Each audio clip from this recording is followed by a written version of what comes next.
Assalamualaikum warahmatullahi wabarakatuh.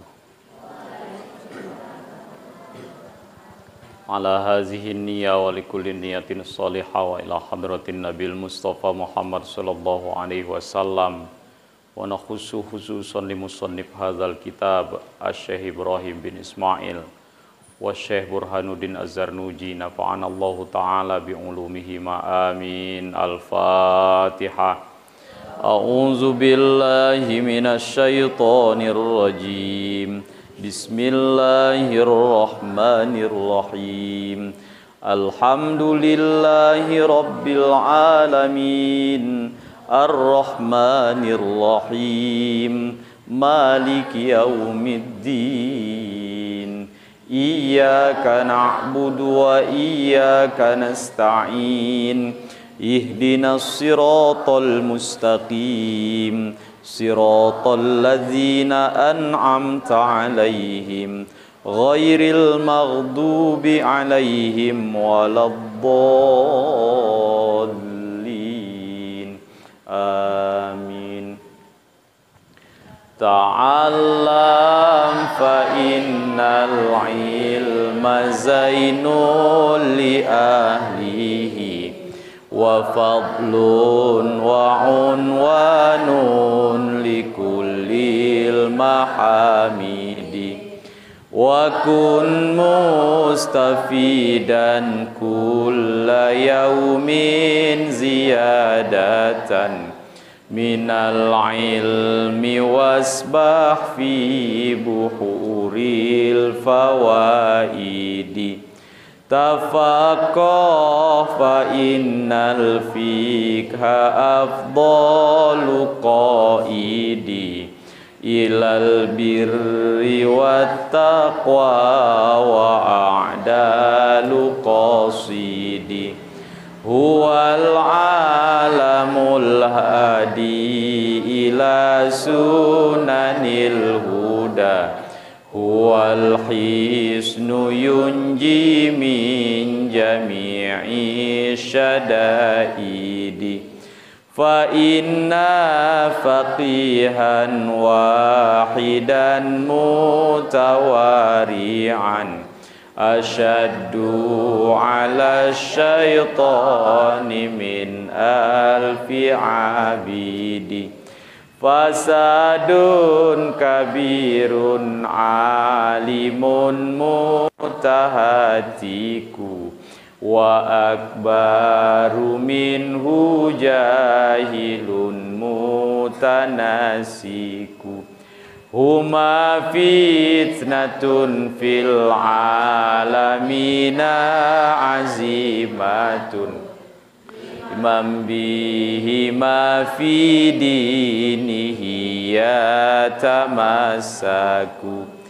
man talabal ilma lil ma'adi faza bi fadlim minar rasyadi fayali khusrani talibihi linaili fadlim minal ibadi hiya dunya aqallu minal qalili wa ashikuha adhallu minaz zalili tusimmu bisihriha qawman wa tumi fahum mutahayyiruna bila dalili.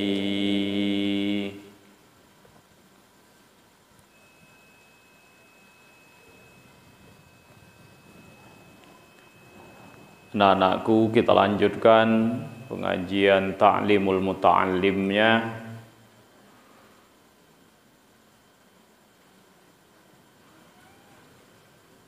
Pada pertemuan-pertemuan sebelumnya sudah disampaikan bahwa tidaklah mengapa penuntut ilmu itu sambil bekerja atau sambil mengabdi.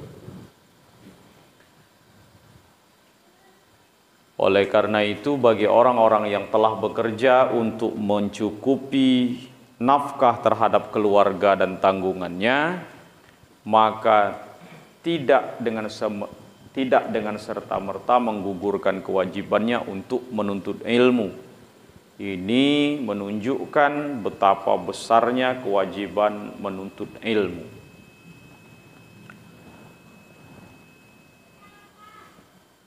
Kita lanjutkan. Halaman 32 baris paling atas. Faman maka bermula barang siapa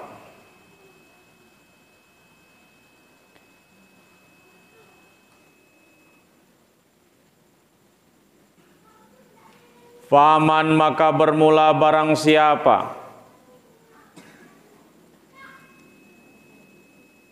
kana yang ada lahu bagi man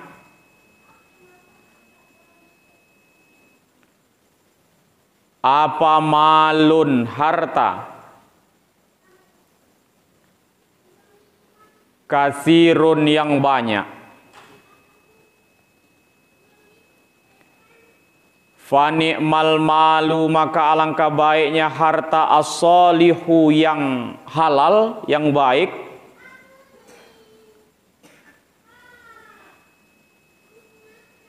lirrojulis solihi dimiliki oleh seorang yang solih.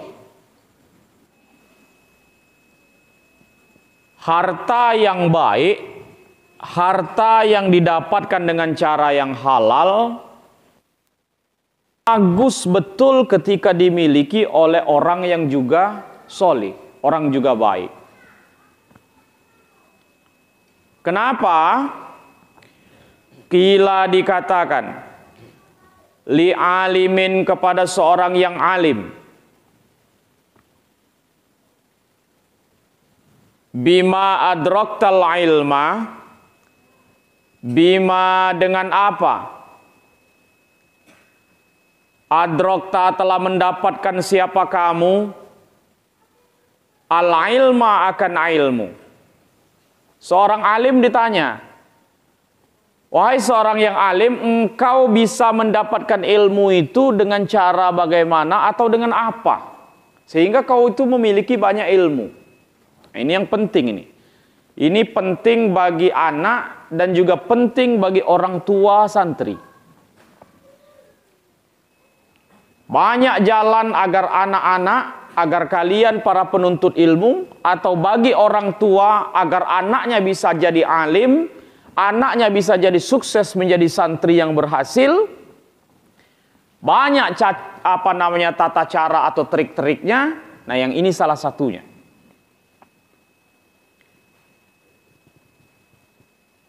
Kila dikatakan, kola berkata, siapa orang alim? Tadi orang alimnya ditanya. Nah, sekarang dia jawab.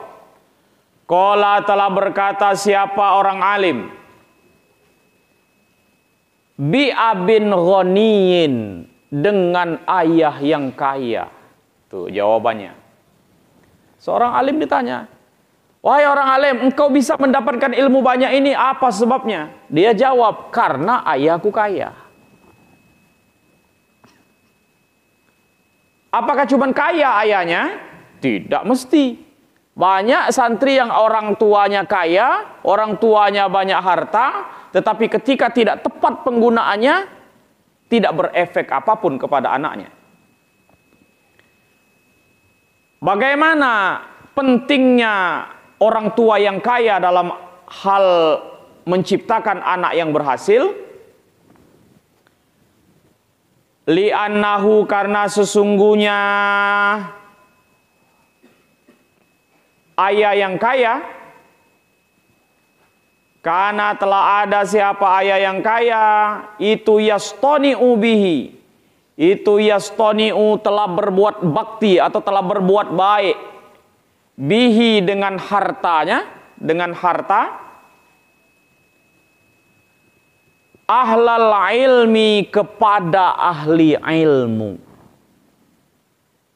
wal fadli dan kepada ahli keutamaan. Tuh.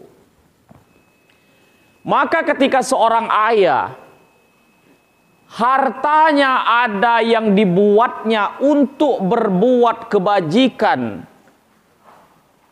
kepada ahli ilmu, kepada ahli keutamaan, ahli hikmah, untuk menyokong, untuk mendukung pembangunan ilmu, khususnya ilmu agama, maka apa yang bakal terjadi? Fa innahu, maka sesungguhnya berbuat baik dengan harta itu kepada ahli ilmu dan ahli keutamaan, itu sababu ziyadatil ilmi, menjadi sebab bertambahnya ilmu. Oh, jangan main-main, ini banyak sekali triknya. Makanya orang-orang dulu itu ketika ada orang alim datang, mereka rebut-rebutan ngajak mampir ke rumahnya sekedar untuk menyuguhkan makanan. Entah dikenal entah tidak, itu yang mereka lakukan. Untuk apa? Agar berefek kepada anak-anaknya. Maka dikaji pada bab-bab sebelumnya di kitab yang sama, kitab Ta'limul Muta'allim ini, dulu pernah kita jelaskan bahwa siapa orangnya yang senantiasa berbuat baik kepada ulama, maka pasti ada anaknya yang jadi ulama. Kalaupun tidak anaknya yang menjadi ulama, maka cucunya yang jadi ulama. Oh. Ini kaitannya dengan ini.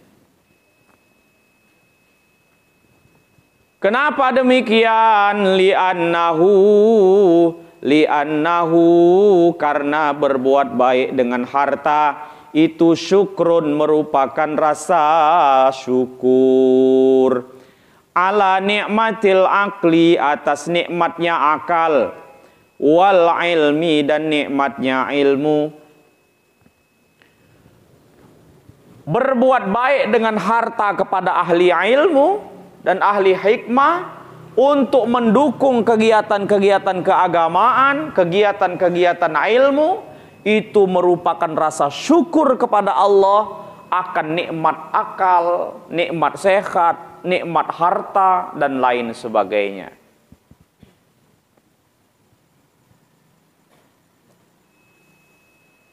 Wa innahu, dan sesungguhnya syukur itu sababuz ziyadah, merupakan sebab bertambah. Dalilnya jelas. La in syakartum la azidannakum wa la in kafartum inna azabi lasyadid, kata Allah. Siapa yang bersyukur maka bakal ditambah. Siapa yang kufur maka ingat azabku sangat pedih. Orang tua yang bersyukur dengan menggunakan harta bendanya di jalan Allah, dia berkhidmat kepada ahli ilmu, kepada barang-barang yang mendukung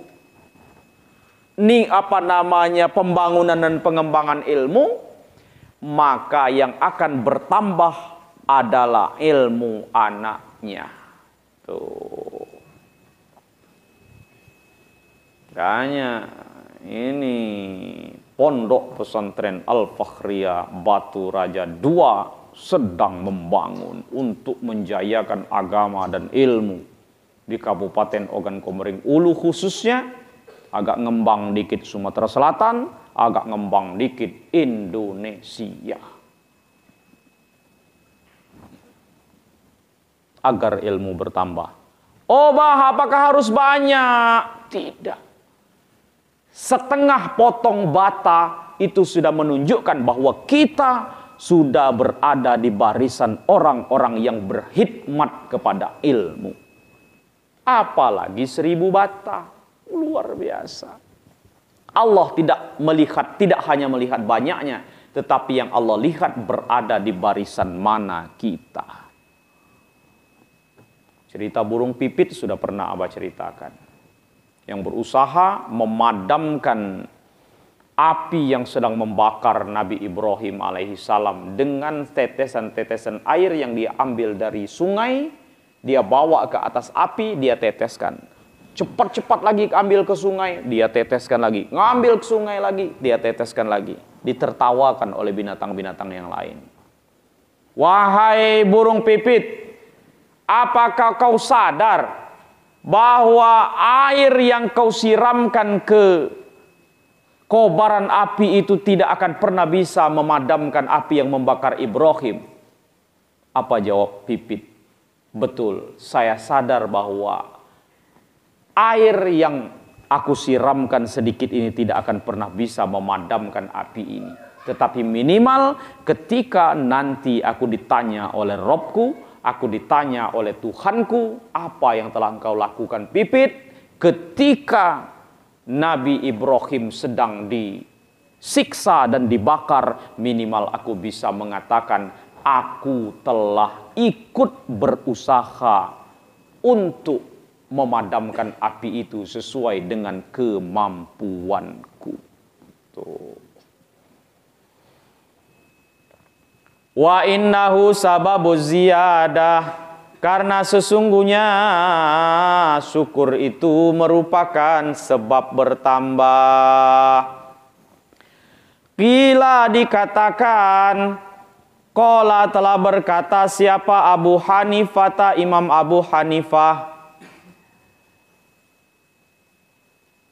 Innama sesungguhnya adraktu telah mendapatkan siapa aku al-ilma akan ilmu. Bilhamdulillahi hanya dengan alhamdulillah, wa syukri dengan syukur. Tuh. Aku ini kata Imam Abu Hanifah mendapatkan ilmu ini modalnya cuman ngucap alhamdulillah dan bersyukur. Tuh.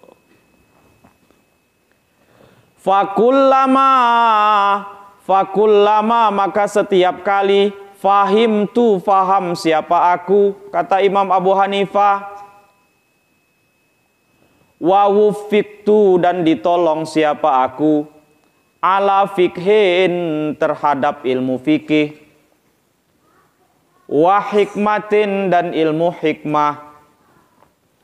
Fakultu maka telah berkata siapa aku alhamdulillahi ta'ala, lafaz alhamdulillahi ta'ala, segala puji bagi Allah yang maha tinggi.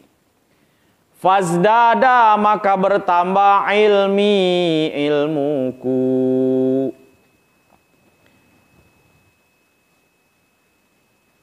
Alhamdulillah itu sepele anak-anakku, tetapi efeknya luar biasa. Jangan sepelekan kalimat alhamdulillah, jangan sepelekan rasa syukur. Kita seringkali lupa terhadap nikmat yang rutin kita terima. Kita ini baru dapat nikmat besar saja, baru kita ngucap syukur, ngucap alhamdulillah. Alhamdulillah ya Allah, alhamdulillah, alhamdulillah.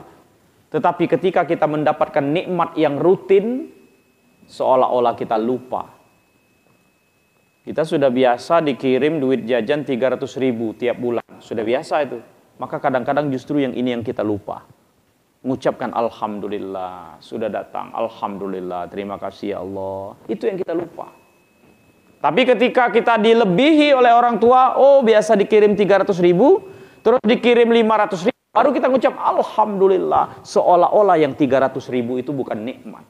Nah, ini bahaya.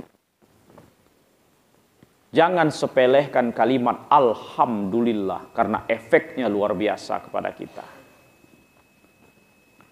Wahakaza maka demikian pula. Wahakaza maka demikian pula. Yang bagi seyogyanya li talibil ilmi bagi seorang penuntut ilmu. Ayyashtaghilah hendaknya menyibukkan diri bisyukri dengan bersyukur, bil lisani dengan lisan, wal jinani dan dengan hati, wal arkani dan dengan anggota tubuh, wal mali serta dengan harta. Tuh, cara kita bersyukur banyak. Bil lisan, alhamdulillah, tanda syukur. Bil jinan, dengan hati, hati ini tambah dekatkan dengan Allah. Makasih ya Allah. Astagfirullah, astagfirullah, astagfirullah. Alhamdulillah, alhamdulillah. Hati semakin dekat dengan Allah. Bil arkan, dengan perbuatan. Semakin banyak nikmat yang Allah berikan kepada kita, maka doronglah arkan atau anggota tubuh kita ini untuk selalu bertambah kebaikannya. Ziyadatul khair, bertambah kebaikannya. Itulah ciri-ciri berkah itu. Wal mal, dan dengan harta. Sedekah itu tidak mesti banyak. Hanya Abah pengen sedang merancang-rancang bagaimana supaya Abah pengen buatan gerakan S4. Kalau orang masih berbicara S1, S2, S3, kita harus buat gerakan S4. Apa S4 itu? Gerakan S4. Sedekah subuh 1000 sehari. Ini luar biasa. Hadis-hadis yang berbicara tentang sedekah subuh itu luar biasa, luar biasa. Banyak. Ketika kita bangun di subuh hari, maka kita langsung bersedekah. Bagaimana caranya? Kita siapkan celengan. Setiap subuh bangun tidur, sebelum sholat kita ambil duit kita 1000, masukkan ke celengan itu. Besok lagi 1000, masukkan ke celengan itu. Baru setelah 1 bulan kita buka, itu kan sudah lumayan tuh 30.000. Baru kita sedekahkan kepada tempat-tempat atau kepada orang-orang yang betul-betul membutuhkannya. Faidahnya luar biasa. Nanti kita gerakkan. Mulai dari Pondok Pesantren Al-Fakhriyah, kita canangkan gerakan S4. Gerakan sedekah subuh 1000 sehari. Nah, mudah-mudahan terlaksana.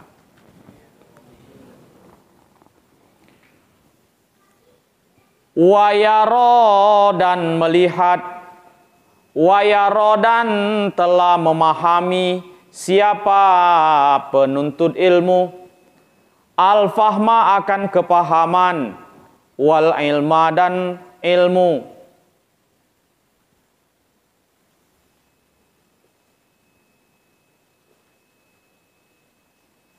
Wat taufiqa, dan taufik itu minallahi ta'ala, dari Allah ta'ala. Penuntut ilmu itu harus paham, harus sadar bahwasanya kepahaman yang dia peroleh, ilmu yang dia peroleh, pertolongan yang dia peroleh itu merupakan datangnya dari Allah. Maka harus syukur kepada Allah. Bagaimana caranya? Wayatlubu, maka mencari, wayatlubu, maka meminta siapa penuntut ilmu, al-hidayata, akan hidayah, akan petunjuk, minallahi ta'ala, dari Allah ta'ala. Dengan cara apa?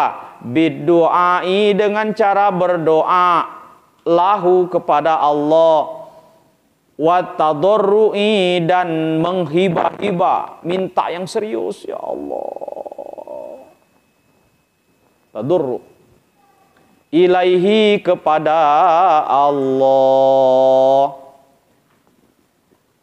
Fa innallaha, maka sesungguhnya Allah itu hadin, zat yang maha pemberi petunjuk, man, kepada orang, istahdahu, yang meminta petunjuk kepadanya.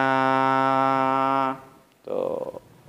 Seorang penuntut ilmu menyadari bahwa seluruhnya datang dari Allah, maka apa yang kita dapat harus berterima kasih, bersyukur kepada Allah. Kita kerahkan seluruh apa yang kita miliki untuk kita persembahkan untuk Allah. Kita minta dengan doa kepada Allah, minta pertolongan kepada Allah, karena Allah Maha Pemberi petunjuk kepada orang yang senantiasa meminta petunjuk. Kita minimal 17 kali sudah setiap harinya meminta petunjuk kepada Allah. Tanpa sadar kita, bagi yang sholat. Ihdinas siratal mustaqim.